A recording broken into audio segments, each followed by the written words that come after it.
नमस्कार, मेरा नाम है पंजा पटनायक। हर दिन की तरह हम रोज़ पढ़ रहे हैं, कुछ ना कुछ सीख रहे हैं। तो आज हम रस का ही नेक्स्ट पार्ट वीर रस देखेंगे। तो ये वीर रस क्या है, इसका स्थायी भाव क्या है, ये देखेंगे। तो सबसे पहले युद्ध में तो वीर लड़ने के लिए जाते हैं, है ना। युद्ध जैसे हमारे आर्मी लोग हैं। युद्ध अथवा किसी कठिन कार्य को करने के लिए हृदय में जो उत्साह जागृत होता है, उससे वीर रस की निष्पत्ति होती है। क्या है? युद्ध अथवा किसी कठिन कार्य को करने के लिए हृदय में जो उत्साह जागृत होता है, उससे वीर रस की निष्पत्ति होती है। इसका स्थायी भाव क्या है? उत्साह। विषयालंबन क्या है? शत्रु दीन संघर्ष, है ना। आश्रय आलंबन क्या है? वीर पुरुष उत्साही व्यक्ति। और उद्दीपन विभव क्या है इसके? शत्रु के कार्यकलाप, सेना, रणभेरी मालूम है ना, युद्ध में एक स्टार्ट करने के लिए शंखा बजाते हैं, रणभेरी, जयकार आदि। अनुभाव क्या है? वीर की क्रियाएं, युद्ध कौशल, दहाड़, आक्रमण, हुंकार आदि। इसका संचारी भाव क्या है? आवेग, उत्सुकता, साहस, ग्लानि, गर्व, हर्ष आदि, है ना। ये सब इसके संचारी भाव हैं। तो आज भी हम 2 प्रश्न पूछेंगे, क्विज। प्लीज़ कमेंट्स करो यार, ताकि मुझे भी लगेगा कि आप देख रहे हैं, समझ रहे हैं कर, है ना। तो सिर्फ 2 सवाल हैं। कवि बिहारी मुख्यतः किस रस के कवि हैं? कवि बिहारी किस रस के कवि हैं? और ये जो पद्य है, मेरे तो गिरधर गोपाल, ये डीएससी में पूछता है, कभी कभी पद्य देकर ये कौन सा रस से पूछता है।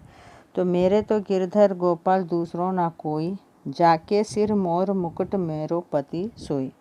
इन पंक्तियों में कौन सा रस है? बस ये 2 सवाल है। इन दोनों का उत्तर प्लीज़ जल्दी से कमेंट्स कीजिए। ओके, धन्यवाद। अब इसका वीर रस मतलब वीर पुरुष या वीरांगनी नारी भी रहते ना, तो ये है छोटा सा चित्र। और इसका उदाहरण का स्पष्टीकरण भी है। मतलब एक उदाहरण देता है, डीएससी हो या टेट एग्ज़ाम में, उसमें कौन सा रस है, उसका विषयालंबन क्या है, आश्रय आलंबन क्या है, पूछता है। इसलिए हमें उदाहरण देखना चाहिए। रणभेरी जब जब बजे जगे युद्ध संगीत, है ना। रणभेरी जब भी बजती है तब युद्ध संगीत शुरू हो जाता है। संगीत मतलब वही आवाज़ें।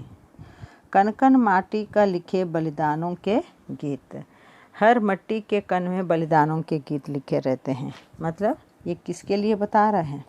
वीर रस के लिए बता रहे हैं। ये किसने लिखा है? राम सनेही लाल शर्मन। इसका स्थायी भाव क्या है? वीर बोला है ना। तो रणभेरी बोला है। रण कहाँ होता है? युद्ध में कौन जाते हैं? वीर। मतलब वीर रस है। उसका स्थायी भाव क्या है? उत्साह है। विषय क्या है? शत्रु सेना।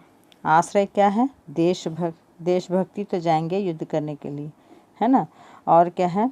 उद्दीपन विभव क्या है? रणभेरी बजना, है ना। रणभेरी बजना मतलब देखिए, आप रामायण या महाभारत में देखे होंगे, युद्ध शुरू होने से पहले इधर रणभेरी बज गई है, अब शुरू करो, आक्रमण चलाते हैं, तो वो ही रणभेरी बजना। अनुभाव क्या है? बलिदानों के गीत। और संचारी भाव क्या है? कण कण माटी। इस उदाहरण के स्पष्टीकरण। तो आज नेक्स्ट है, दूसरा पढ़ेंगे भयानक रस। तो ये भयानक मतलब भय है ना, उसी में आ जाता है। किसी भयानक वस्तु के देखने सुनने से हृदय में भय की भावना उत्पन्न हो, या किसी प्रबल शत्रु के सामने आने की आशंका हो, तो हृदय में भय का संचार होता है। कभी कभी काल्पनिक भयावह वस्तु से भी भय का संचार होता है, तभी भयानक रस की पुष्टि होती है। जैसे देखिए, किसी भयानक वस्तु के देखने, है ना। अरे यार, इंग्लिश मूवी में दिखाते हैं अजीब अजीब के जंतु, है ना, और उनकी आवाज़ सुनने से हृदय में भय की भावना उत्पन्न हो जाए। सडनली इतना ज़ोरदार आवाज़, सडनली भूत का चित्र वगैरह दिखाता है। और किसी प्रबल शत्रु के सामने आने की आशंका। हम किसी को मार पीट में, मान लीजिए हम किसी को मार देते हैं, अपन ये देखते रहते कि भाई वो कभी अचानक आकर मार न दे, है ना। तो शत्रु के सामने आने की आशंका हो तो हृदय में भय का संचार होता है। और कभी कभी क्या होता है, काल्पनिक भयावह वस्तु से भी भय का संचार होता है। मान लीजिए घर में कोई नहीं है, कुछ अंधेरा है, अंधेरे में कुछ परछाई दिख रहा है, हम उससे भी सोचकर डर जाते हैं, तो उसी से भयानक रस की पुष्टि होती है। तो इस भयानक रस की स्पष्टीकरण क्या है? स्थायी भाव क्या है? भयानक रस भय ही है। विषयालंबन क्या है इसका? निर्जल स्थान, है ना। किसी भूत बंगला में जाएंगे तो डर लगेगा ना, भाई कोई नहीं रहेगा, कितना 5 साल से बंद है, तो कोई दरवाज़ा खोलेगा, आवाज़ अजीब से रहेगी, पूरा मकड़ी का जाल रहेगा, डर तो लगेगा ना। निर्जन स्थान, स्मशान, हिंसक जंतु, बलवान शत्रु से भी डर लगेगा, भाई इतना बलवान है, मोटा हट्टा कट्टा है, कहाँ एक मार से हमारा हड्डी न टूट जाए, है ना, डरते हैं। भूत प्रेत की आशंका, डाकू आदि से।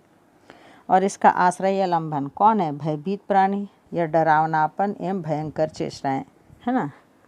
उद्दीपन विभाव क्या है? भयानक निर्जनता, हिंसक जीव की चेष्टा, शत्रु की प्रचंडता, भूत प्रेत की कल्पना। अब इसका अनुभव क्या है? इसका अनुभव है रोमांच, रोमटे खड़े हो जाना, है ना, डर के मारे। स्वर भंग, कभी कभी डर के मारे मुंह से आवाज़ नहीं निकलता है, स्वर भंग। कंप, स्वेद, पसीना आना, मूर्छा, कुछ लोग बेहोश हो जाते हैं भाई डर के मारे, है ना, बिल्लाना, सेना आदि। इसका संचारी भाव क्या है? ग्लानि, आवेग, मूर्छा, चिंता, त्रास, जुगुप्सा आदि हैं। इस भयानक रस जो है, इसके 2 भेद होते हैं। कैसे? एक है स्वनिष्ठ भयानक रस, दूसरा है परनिष्ठ भयानक। स्वनिष्ठ और परनिष्ठ। स्व मतलब स्वयं, पर मतलब बाहर की वस्तुओं से भय लगना, ये भाग से ही पता चल जाता है। स्वनिष्ठ मतलब स्वयं, है ना, परनिष्ठ मतलब बाहर की वस्तुओं से डर जाना। स्वनिष्ठ भयानक रस क्या होता है? वहाँ होता है जहाँ भय का आलंबन स्वयं आश्रय में ही रहता है। अकेले होने या रहने का डर, कुछ लोगों को बाबे मैं अकेला नहीं रहूँगा, वही घर में बोलते हैं, तो वो क्या है? स्वनिष्ठ भयानक रस है। और परनिष्ठ भयानक रस क्या होता है? परनिष्ठ भयानक रस वह होता है जहाँ भय का आलंबन स्वयं ना होकर उससे बाहर होता है, उससे बाहर होता है। जैसे कि यहाँ देखिए, जीव जंतु से डरना, है ना, किसी विरोधी के मारने से डर आदि। अर्थात क्या होता है? वह स्वयं अपने किए अपराध से ही डरता है। अरे उसको कल मार दिया हूँ, पता नहीं वो कितने लोगों को लेकर आएगा, मारेगा, ऐसा, है ना। तो अपना किया हुआ है तो उससे भी अपना डर रहता है। और भयानक रस की विरोध रस, एक बार पूछा था डीएससी में, ये भयानक रस का विरोध रस क्या है? क्या है? भय है, यहाँ वीर है, उल्टा हो गया ना, इसलिए विरोधी शब्द हुआ ना, इसलिए विरोध रस पूछा है।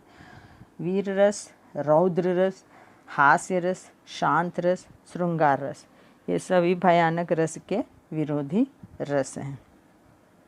अब देखिए, भयानक जीव जंतु, देखिए एक तरफ अजगर है, एक तरफ सिंह है, तो भयानक रस का उदाहरण देखिए।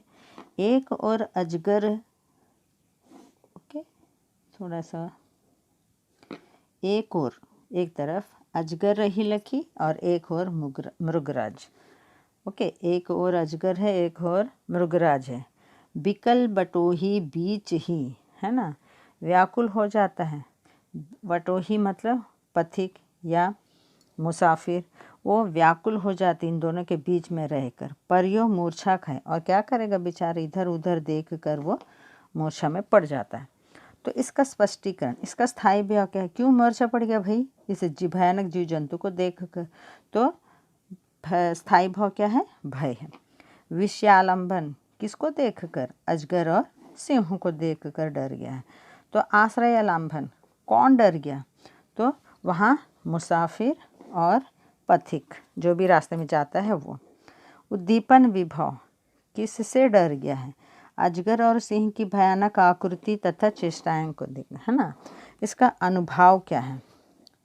श्वेत, है ना, उनको देखकर कंपन हो जाना, डर के मारे हिल जाना, कंपन आना, पसीना आना, रोमांच आदि।